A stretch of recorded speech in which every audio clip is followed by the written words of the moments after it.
Okay, here's a hot wire or video on my hot wire fence. Be aware that we need to do some trimming, so it doesn't look very good, but we're using a solar box right now because we don't have electricity that's easy to run out here. So here's our solar. It's currently on, that's why that light's flashing. I don't know if you can see or hear it. This is my hot wire, and this is my ground wire. The black is my ground wire. Ground wire is attached to ground. My hot wire, I'm going to turn this off because I'm going to touch it. So my hot wire is just a piece of poly wire, and it is just cut, right? I just cut it and I tied a knot. So it is connected to my hot wire that is run here. I ran 2 lines, so I'm going all the way across. You can use all sorts of different fence attachments. This was the cheapest that I could find, and I didn't really want to attach it to my chicken run. So I have 2 lines. One runs this way and goes all the way around.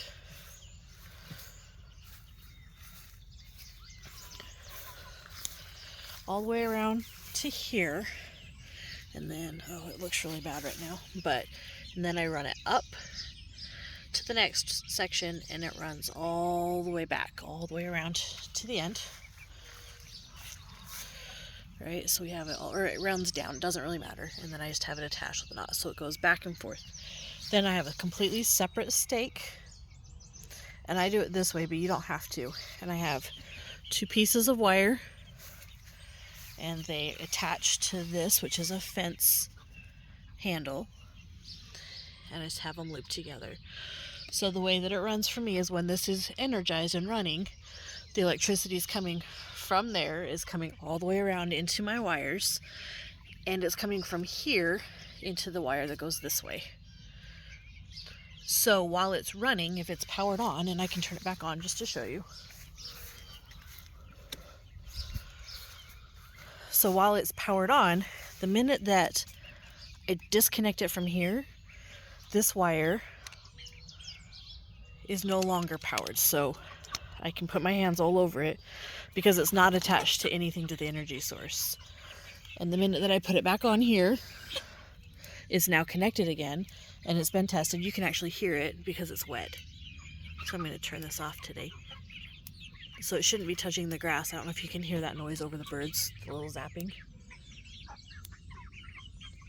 So right now what it's doing is it's grounding because I need to cut the grass. We've had a lot of rain recently, so we haven't had a chance.